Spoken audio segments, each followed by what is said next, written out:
Hello friends, बहुत बहुत स्वागत है आपका mysurgery.com के इस चैनल पे। और मैं हूं आपका दोस्त इंस्ट्रक्टर सौरभ शुक्ला। आप लोग देख रहे हैं एसक्यूएल की सीरीज और आज हम लोगों को देखना है कंस्ट्रेंट की कैटेगरी में फॉरेन की के बारे में। पिछले लेसन में हमने प्राइमरी की को समझा था और अब फॉरेन की को समझ रहे हैं जो कि उससे रिलेटेड है। तो आइए शुरुआत करते हैं। सबसे पहले हम बात करते हैं कि कंस्ट्रेंट्स कौन कौन से हैं।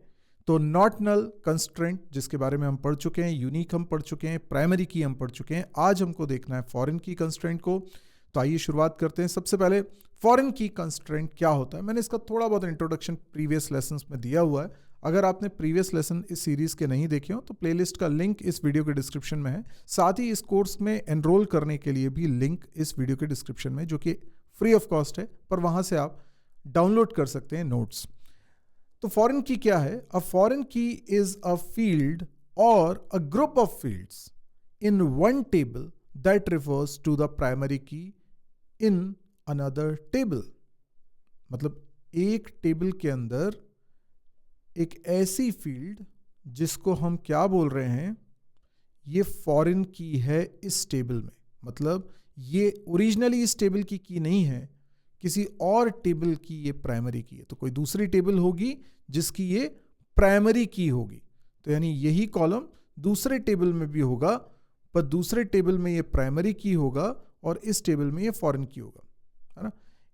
अब जिसमें ये प्राइमरी की है उसको मास्टर टेबल बोलते हैं, और जिसमें ये फॉरेन की है उसको हम चाइल्ड टेबल भी बोलते हैं। मास्टर टेबल या पेरेंट टेबल बोलते हैं और इसको हम चाइल्ड टेबल बोलते हैं। ठीक है, चलिए इसको एक एग्जाम्पल से भी समझेंगे, थोड़ा सिंटैक्स भी समझते हैं। तो पहले तो हम बात कर लेते हैं पेरेंट और चाइल्ड टेबल क्या है। तो हमारे दो टेबल्स आपस में रिलेटेड हो सकते हैं। जैसे बैंक में हम लॉकर यूज़ करते हैं, या कई जगह पर कई क्लब्स वगैरह होते हैं जहाँ पर लॉकर की फैसिलिटी होती है। तो सपोज करिए एक लॉकर का कॉन्सेप्ट है जिसको मैनेज करने के लिए, जिसके डेटा को मैनेज करने के लिए हम लोगों को एक डेटाबेस बनाना है जिसमें ये दो टेबल्स निकल कर आ रही हैं। पहली टेबल है लॉकर की।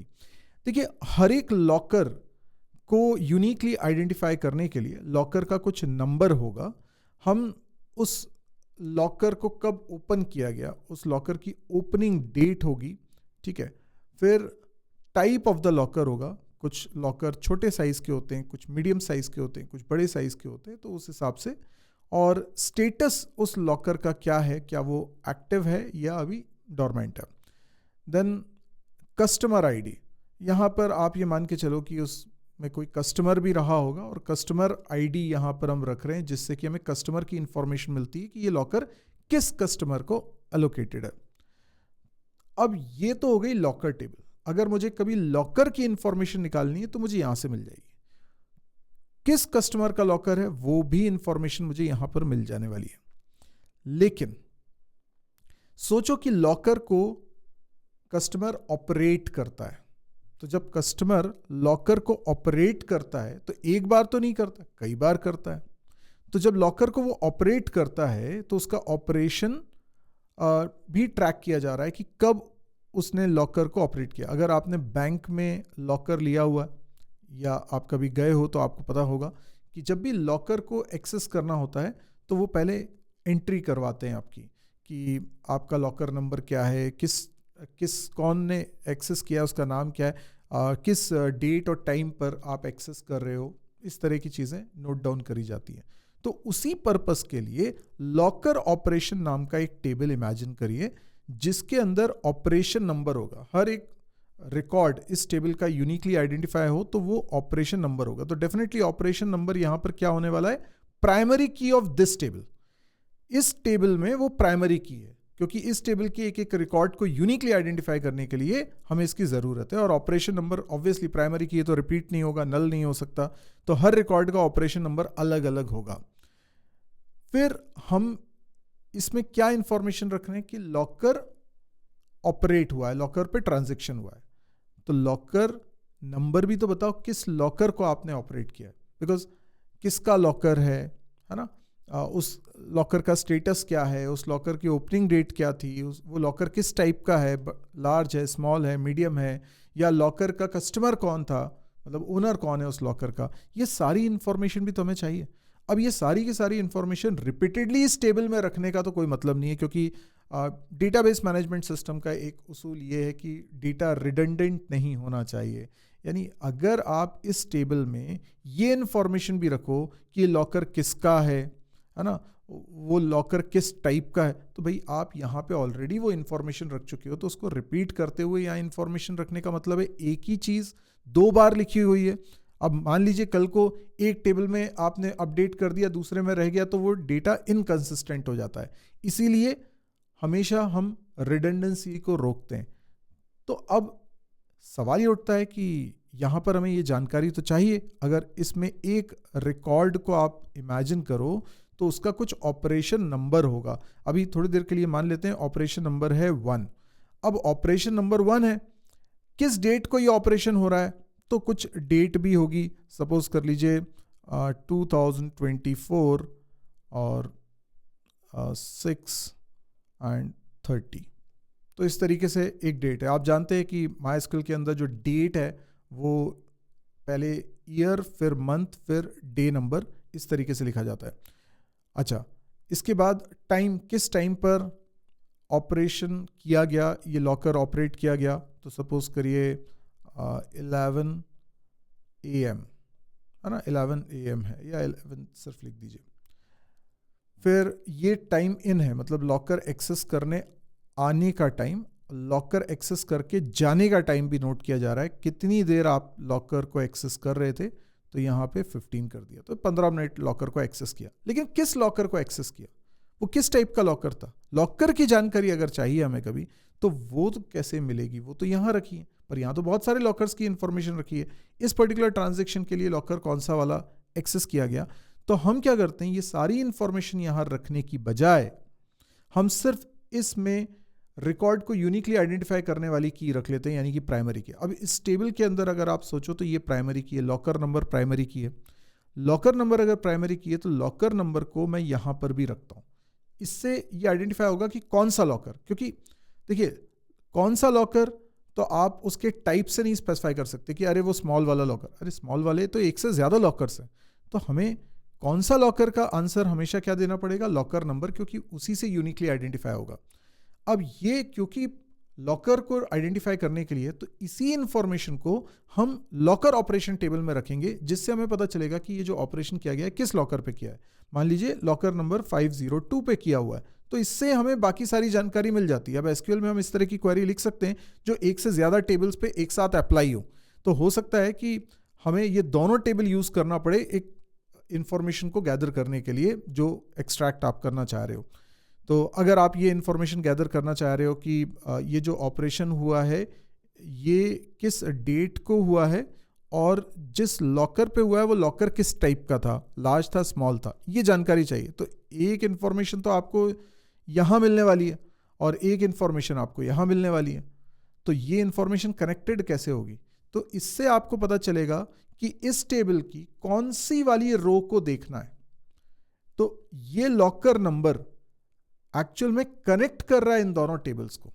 लेकिन एक बात बताइए, क्या इस टेबल के अंदर ऐसा हो सकता है कि एक और बार वो व्यक्ति ऑपरेशन करता है, उसका लॉकर, ये जो ऑपरेशन नंबर है, सपोज करो काफ़ी सारे ऑपरेशंस हो गए, ऑपरेशन नंबर 5 है, और उसने फिर से इसी लॉकर को एक्सेस किया, उसका लॉकर है, उसने एक्सेस किया दोबारा, और शायद उसने किसी और डेट पर एक्सेस किया 7/1, और उसने शायद 2 बजे एक्सेस किया, है ना, और 2:10 तक एक्सेस किया।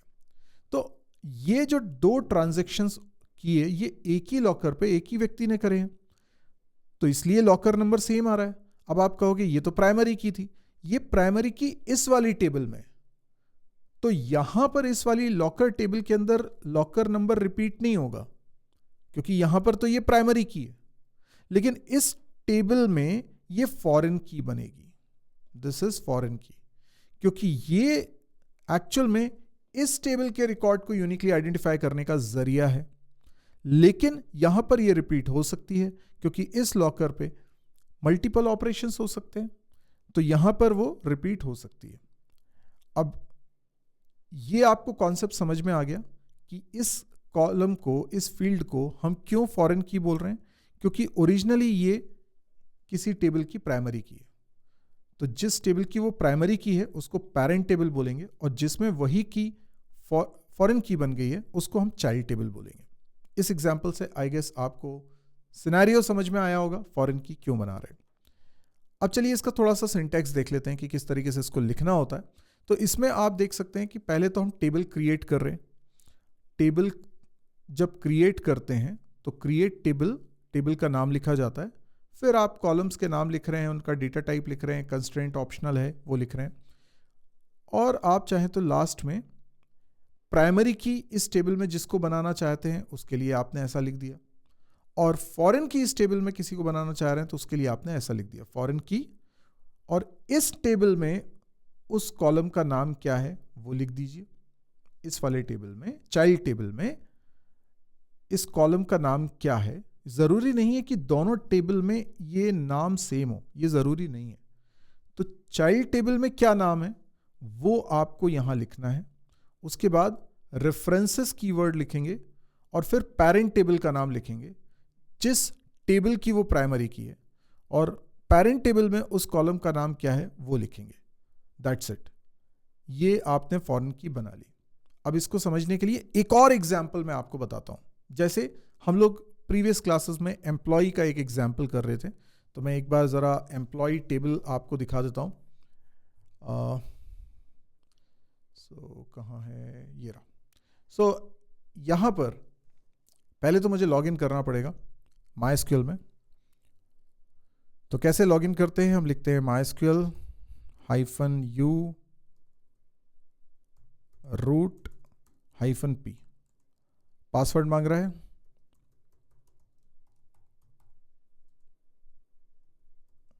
ओके, सो ये हम लॉगिन कर गए हैं। लॉगिन करने के बाद अब मैं स्टेटस देख रहा हूं, तो स्टेटस मुझे पता चल रहा है, अरे सॉरी, स्टेटस, ठीक है। तो ये मुझे पता चल रहा है कि अभी कोई डेटाबेस सेलेक्टेड नहीं है, तो सबसे पहले मुझे डेटाबेस सेलेक्ट करना पड़ेगा। अगर आप शो डेटाबेसेस कमांड चलाएंगे तो आपको पता चल जाएगा कौन कौन से डेटाबेसेस अभी हैं एट प्रेजेंट। तो ये सारे डेटाबेसेस हैं जिसमें से मुझे DB1 डेटाबेस के अंदर जाना है, तो उसके लिए मुझे लिखना पड़ेगा यूज़ DB1।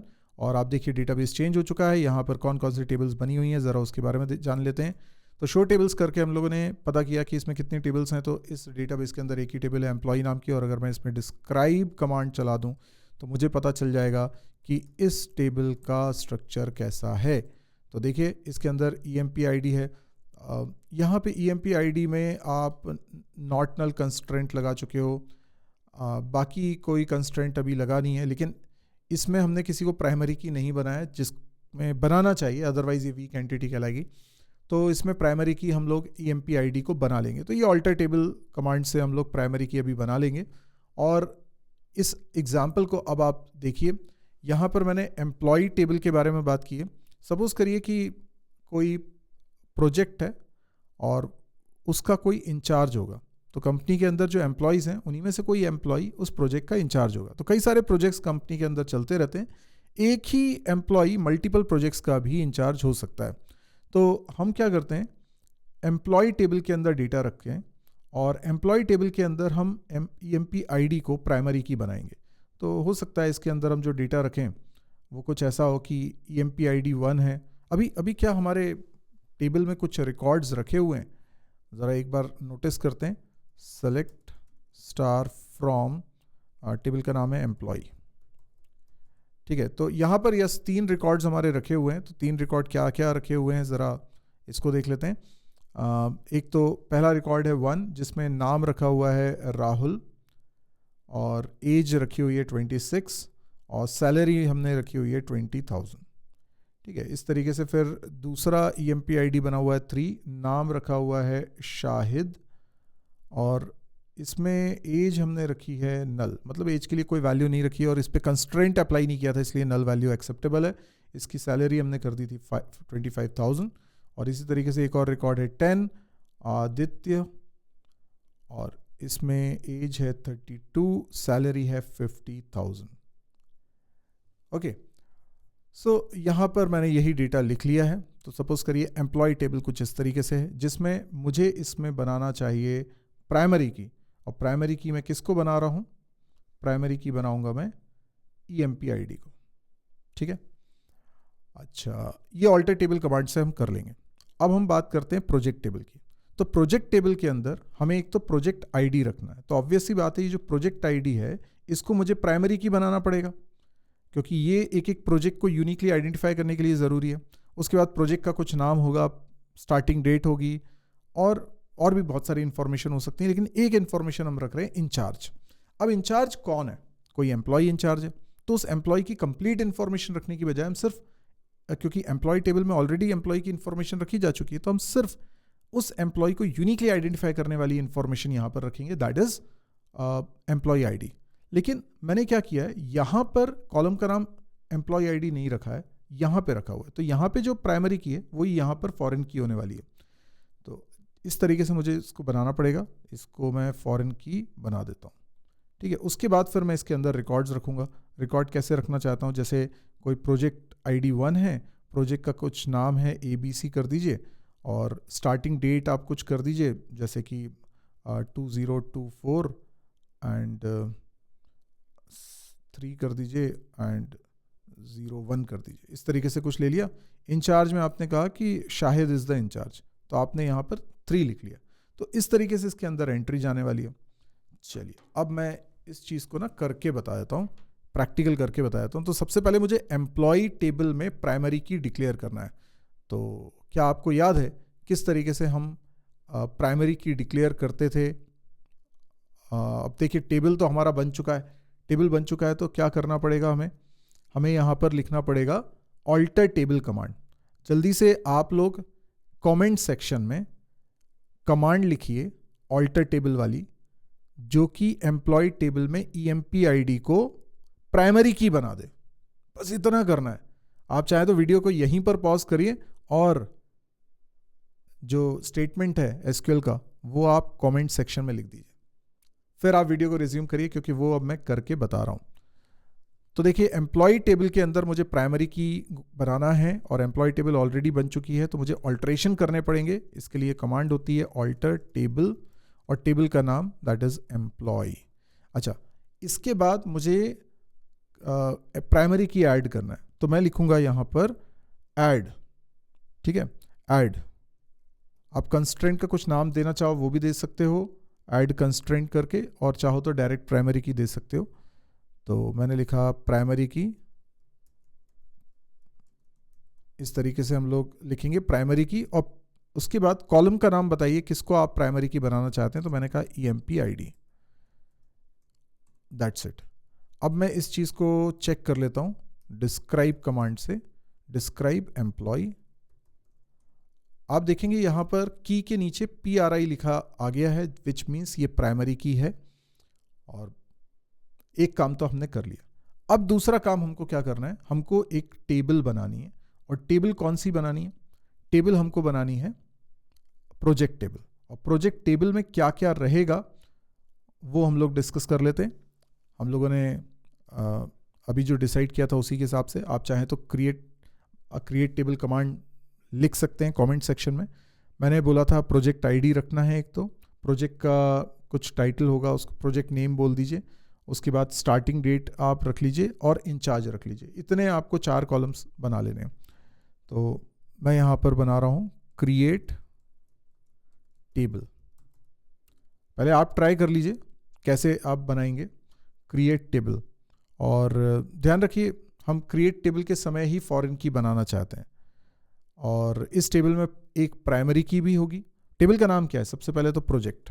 इस टेबल का नाम है प्रोजेक्ट, ठीक है। अब इसके अंदर ये पैरेंथेसिस भी लगा दीजिए। अब इसके अंदर पहला कॉलम आप बना रहे हैं तो प्रोजेक्ट ID, प्रोजेक्ट ID। और इसका टाइप रख लिया मैंने इंट। और ज़रूरी नहीं कि आप कंस्ट्रेंट यहीं पर लिखें, यहाँ पर आप सिंपली कॉमा लगा दीजिए और अगली लाइन पे आ जाइए। आप सेम लाइन में भी लिख सकते हैं, उससे कोई दिक्कत नहीं है। अगला है प्रोजेक्ट नेम, प्रोजेक्ट नेम। और उसके बाद इसका टाइप कर देता हूँ varchar 255। और यहाँ पर भी कुछ मैंने कंस्ट्रेंट नहीं लगाया है। देन हमें स्टार्ट डेट लेना है, स्टार्ट डेट। और इसमें टाइप होगा डेट, और फिर एक और कॉलम हमारा है इंचार्ज। अभी देखिए इंचार्ज कॉलम जिस समय बना रहा हूँ उस समय तो मैंने नहीं बोला कि ये फॉरेन की है, सिर्फ मैं इसका टाइप बता देता हूँ कि टाइप, क्योंकि हम यहाँ पर EMP ID रखना चाहते हैं तो वो इंट टाइप का होना चाहिए। और इतना करने के बाद सारे कॉलम्स मैंने बना दिए, उसके बाद अब मैं डिक्लेयर कर रहा हूँ कि कौन सी प्राइमरी की कौन सी फॉरेन की है। तो मैंने लिखा फॉरेन प्राइमरी की के लिए, ठीक है, प्राइमरी की कौन सी है, तो मैंने लिखा प्राइमरी की। और प्राइमरी की किसको बनाना चाहता हूं, तो मैंने कहा प्रोजेक्ट आईडी, इसको प्राइमरी की बनाना चाहता हूं। ऑब्वियसली प्रोजेक्ट टेबल में प्रोजेक्ट आईडी प्राइमरी की होगा। अब मुझे बनाना है फॉरेन की, और मैं उसको कुछ नाम भी देना चाहता हूं, कुछ कंस्ट्रेंट भी मैं यहां पे मेंशन करना चाह रहा हूं। तो मैं लिखूंगा कंस्ट्रेंट, ठीक है, कंस्ट्रेंट लिखूंगा। और कौन सा कंस्ट्रेंट आप अप्लाई करना चाह रहे हो आप वो बता दो, यानी कि कंस्ट्रेंट का नाम है ना। कंस्ट्रेंट लिखने के बाद आपको कंस्ट्रेंट का नाम लिखना होता है। तो नाम मैं रख रहा हूं, सपोज करिए फॉरेन की के लिए FK ले लेता हूं, जिससे इजीली नेमिंग कन्वेंशन कुछ ऐसे रखिए जिससे आपको रीड करके ही समझ में आ जाए कि वो क्या चीज़ है। तो फॉरेन की अंडरस्कोर, अच्छा नॉर्मली जो मैं एक आपको तरीका बता रहा हूँ कि किस तरीके से नाम रखने चाहिए तो आपके लिए इजी रहता है। तो मैंने कहा FK पहले लिख दीजिए फॉरेन की के लिए, अंडरस्कोर लगा के आप पेरेंट चाइल्ड टेबल के बारे में लिखिए, कि पेरेंट टेबल पहले लिखिए फिर चाइल्ड टेबल लिखिए। तो जैसे एम्प्लॉय है तो मैंने सिंपली लिख दिया EMP, और दूसरा टेबल है प्रोजेक्ट तो मैंने लिख लिया प्रोजेक्ट। तो FK अंडरस्कोर EMP प्रोजेक्ट, ये इसका नाम हो जाएगा। अब इसके बाद कोई कॉमा नहीं है, कंटिन्यूएशन में ही लिखना है, चाहे तो नेक्स्ट लाइन पे लिख सकते हैं आप, लेकिन कॉमा मत लगाइएगा। अब आप लिखिए कंस्ट्रेंट का नाम हो गया फॉरेन की, फॉरेन की। अब आप इस टेबल में किस कॉलम को फॉरेन की बनाना चाहते हैं, तो इंचार्ज, ठीक है, इंचार्ज। रेफरेंसेस यानी कौन से टेबल में वो प्राइमरी की है वो बताने के लिए आप कीवर्ड लिखोगे रेफरेंसेस।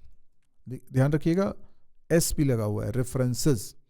रेफरेंसेस के बाद आप उस टेबल का नाम लिखिए जो पेरेंट टेबल है। तो मैंने कहा एम्प्लॉय, एम्प्लॉय टेबल के अंदर इस कॉलम का नाम क्या था, जो एम्प्लॉय टेबल की प्राइमरी की थी उसका नाम क्या था, तो हमने कहा EMP ID। एंड बस ब्रैकेट क्लोज, सेमीकोलन, और देखिए क्वेरी हमारी हो गई है। अगर मैं डिस्क्राइब करूं प्रोजेक्ट टेबल को तो आप देख सकते हैं यहां पर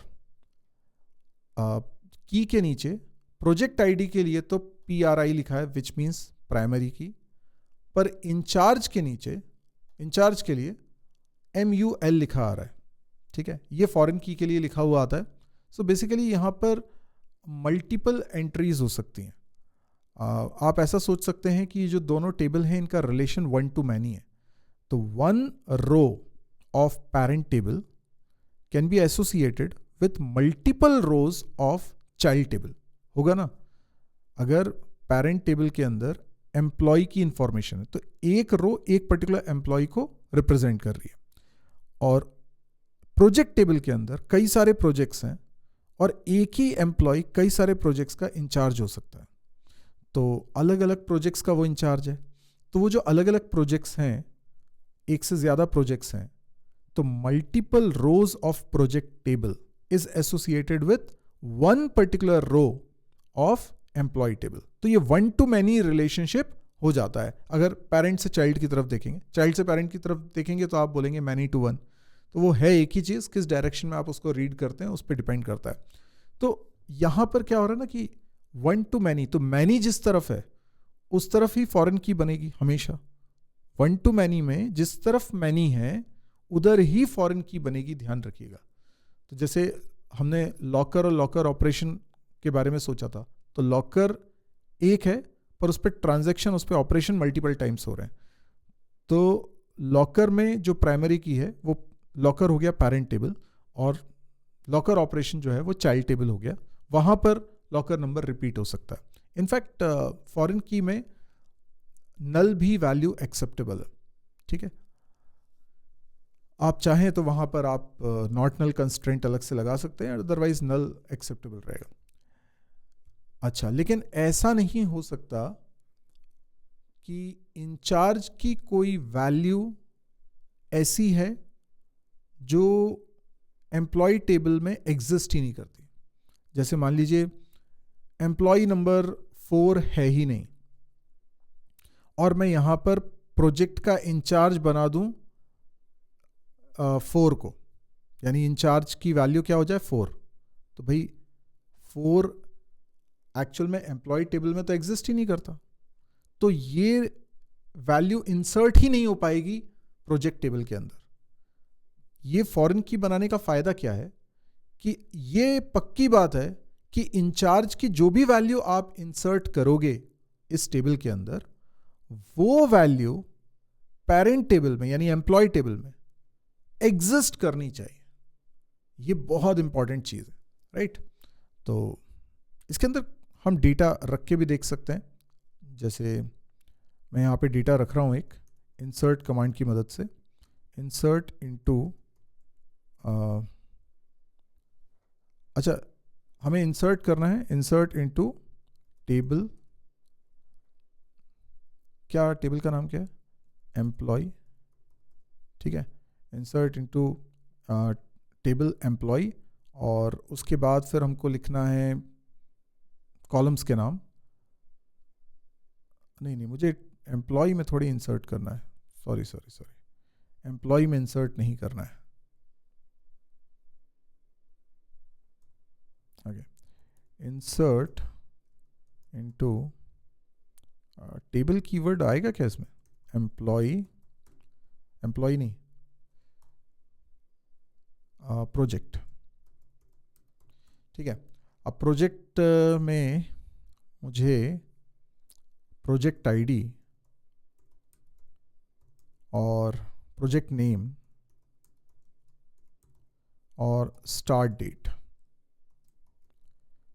और इंचार्ज, ये वैल्यूज रखनी है, राइट। लिखता हूं वैल्यूज, और फिर प्रोजेक्ट आईडी की वैल्यू कर देता हूं 1, प्रोजेक्ट का नेम अभी कर देता हूं ABC। पर देखिए जो स्ट्रिंग होती है वो सिंगल कोट्स में लिखी जाती है, तो मुझे सिंगल कोट्स में लिखना है। देन डेट है, और डेट भी सिंगल कोट्स में ही लिखी जाती है। तो डेट अगर मैंने सोचा है 20 कुछ हम वैल्यूज़ ले लेते हैं प्रोजेक्ट की 2024, पर यार क्या होता है कि इसको भी सिंगल कोट्स में लिखना होता है। और फिर मैं लिख रहा हूँ 03, फिर मैं लिख रहा हूँ 01, and what is next, incharge. अब इंचार्ज मैंने लिख दिया सपोज करो 4। एम्प्लॉय टेबल में 3 रिकॉर्ड्स रखे हुए थे, और उनकी जो वैल्यूज़ थी EMP-ID की, उसमें कोई भी 4 नहीं था, 1, 3, 10 था, ठीक है। तो कायदे से तो ये इंसर्ट नहीं होना चाहिए, ठीक है। क्या बोल रहा है, कैन नॉट ऐड और update a child row a foreign key constraint, है ना। क्यों नहीं इंसर्ट कर पा रहा, कैन नॉट ऐड, बिकॉज आपने जो फॉरेन की वैल्यू दी है, इंचार्ज की वैल्यू दी है, वो पेरेंट टेबल में एग्जिस्ट नहीं कर रही है। अच्छा, इसका मतलब अगर मैं इसको लिखूं 1, तो 1 तो एग्जिस्ट कर रहा है, हाँ, तो फिर इसने एक्सेप्ट कर लिया। ये है फॉरेन की का फायदा, ठीक है ना। तो अभी अगर मैं कमांड चलाऊं सेलेक्ट स्टार फ्रॉम प्रोजेक्ट, तो देखिए ये डेटा इसके अंदर इंसर्ट हो चुका है। अच्छा, क्या इसमें इंचार्ज की वैल्यू रिपीट हो सकती है? इस बात को जानने के लिए हम लोग फिर से इंसर्ट कमांड चलाते हैं, और प्रोजेक्ट आईडी चेंज कर देता हूँ 2 कर देता हूँ, प्रोजेक्ट का नेम भी चेंज कर देता हूँ AB1 कर देता हूँ, और डेट भी चेंज कर देता हूँ, यहाँ पे मन चेंज कर दिया, और सेम इंचार्ज मैंने बना दिया।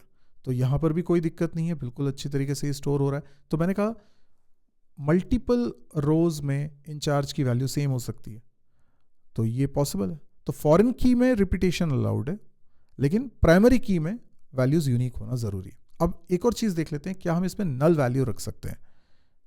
तो मैं यहां पर तीसरा रिकॉर्ड रख रहा हूँ और प्रोजेक्ट का नाम AB2 कर देता हूँ, डेट कुछ चेंज कर देता हूँ और मैं यहाँ पर कोई वैल्यू सप्लाई नहीं कर रहा हूँ, तो फिर मुझे कॉलम का नाम भी नहीं लिखना होगा।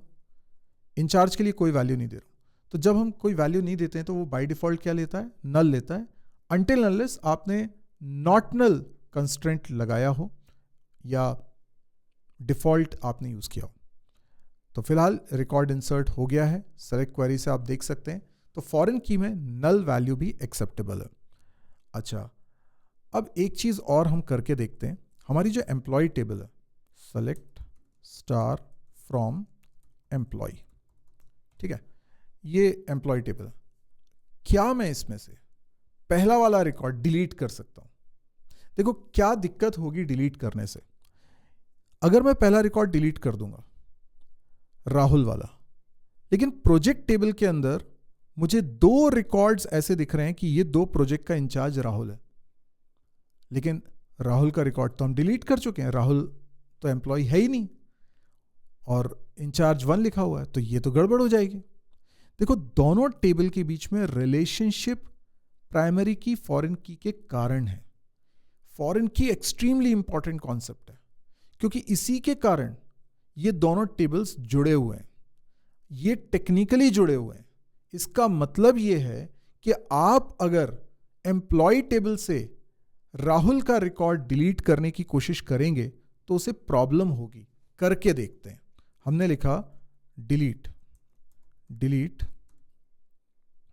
फ्रॉम, किसको डिलीट कर रहे हैं आप, एम्प्लॉय से डिलीट कर रहे हैं, delete from employee where EMPID equals to 1, ठीक है।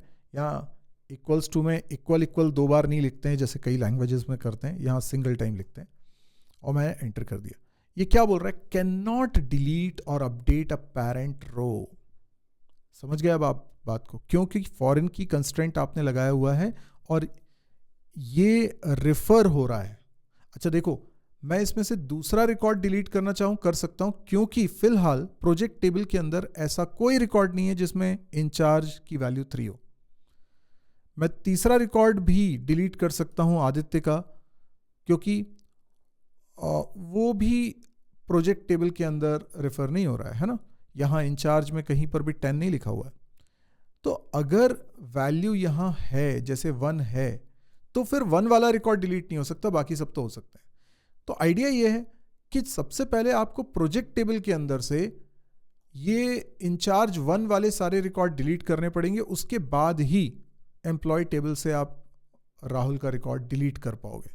ये जो डिपेंडेंसी है इससे हमारा डेटा करप्ट होने से बचता है, हमारा डेटाबेस करप्ट होने से बचता है, और ये हर डेटाबेस मैनेजमेंट सिस्टम का एक इंटीग्रल कैरेक्टरिस्टिक है, फीचर है, जिसके कारण आपसे कोडिंग में गलतियां नहीं होती। आप अगर रॉ स्टाइल में फाइल हैंडलिंग का काम कर रहे होते ना, तो आपको ये एक नाइटमेयर लगता, क्योंकि आपको ये सोचकर इम्प्लीमेंट करना पड़ता। लेकिन यहाँ पर ये कॉन्सेप्ट ऑलरेडी इम्प्लीमेंटेड है। आपको करना ही क्या था, आपको बस ये घोषित करना था कि ये टेबल पेरेंट टेबल है, इसमें ये प्राइमरी की है, और ये टेबल उसकी चाइल्ड टेबल है, इसमें ये फॉरेन की है। इतना आपने बता दिया, सिंटैक्स मैंने आपको बता ही दिया, तो ये बहुत ही ईजी हो गया। अब थोड़ा सा सिंटैक्स और समझ लेते हैं हम लोग। यहाँ पर ये तो मैंने आपको जो अभी करके बताया प्रैक्टिकल, वही कमांड्स लिखी हुई हैं, तो आपके पास नोट्स में भी आ जाएंगी। ऑल्टर टेबल कमांड की मदद से भी आप फॉरेन की अप्लाई कर सकते हो। तो वो कैसे होगा, क्योंकि अभी हम लोगों ने टेबल क्रिएट कर रहे थे तो मैंने वहीं पे फॉरेन की भी बना दी। लेकिन मान लो ऐसा होता कि आपने टेबल पहले क्रिएट कर ली होती प्रोजेक्ट वाली, और बाद में आप उसमें फॉरेन की अप्लाई करना चाह रहे हो, तो कैसे करोगे।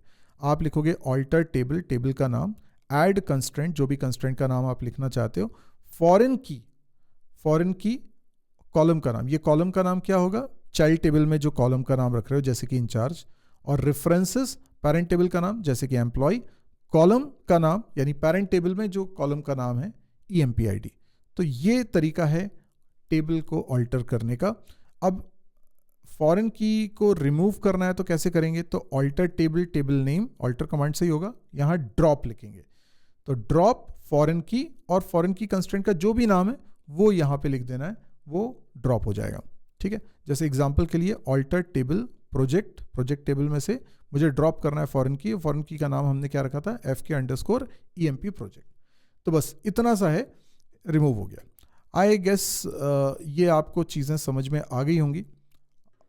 फॉरेन की का कॉन्सेप्ट भी समझ में आ गया होगा, फॉरेन की क्यों इंपॉर्टेंट है वो भी समझ में आ गया होगा, और फॉरेन की बना देने से इंसर्शन डिलीशन पे क्या असर पड़ता है वो हमको समझ में आ गया। तो इसी तरीके से सीरीज़ को आप कंटिन्यू रखिए।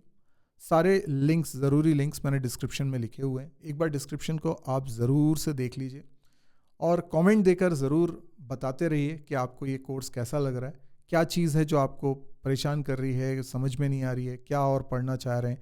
अदरवाइज़ मैं सीरीज़ में कंटेंट तो लेकर आ ही रहा हूँ, एक एक करके सारे कॉन्सेप्ट्स एसक्यूएल के हम लोग पढ़ेंगे, माई एसक्यूएल में प्रैक्टिकल इसका करेंगे, तो आप लोग भी साथ साथ सीख सकते हैं। और ये बहुत काम का कोर्स होता है। बहुत सारे जॉब प्रोफाइल्स में, जैसे कई लोग डेटा एनालिस्ट की जॉब करना चाह रहे हैं, कई लोग डेटाबेस मैनेजर बनना चाह रहे हैं, तो कई सारी प्रोफाइल्स ऐसी होती है। इनफैक्ट आप फुल स्टैक वेब डेवलपमेंट भी कर रहे हैं तो उसमें डेटाबेस इंटरेक्शन आ रहा है, डेस्कटॉप एप्लीकेशन भी बना रहे हैं तो उसमें डेटाबेस इंटरेक्शन आ रहा है। तो डेटाबेस का एक्सेस करने के लिए एसक्यूएल सीखना बहुत ज़रूरी है। तो ये आप सीख लीजिए, और इस पर इंटरव्यू बहुत होते हैं, तो इंटरव्यू की तैयारी भी इसी तरीके से हमारी होती जा रही है। वीडियो को लाइक करिए सो दैट कि मुझे भी थोड़ा सा हौसला मिले। आप कमेंट भी करके बताइए। सबसे ज़रूरी बात है, अगर चैनल को सब्सक्राइब नहीं किया तो सब्सक्राइब ज़रूर कर लीजिएगा, बेल आइकन को भी प्रेस कर लीजिएगा, क्योंकि कोई भी वीडियो आपसे मिस नहीं होना चाहिए। आज के लिए इतना ही। Thank you, good bye.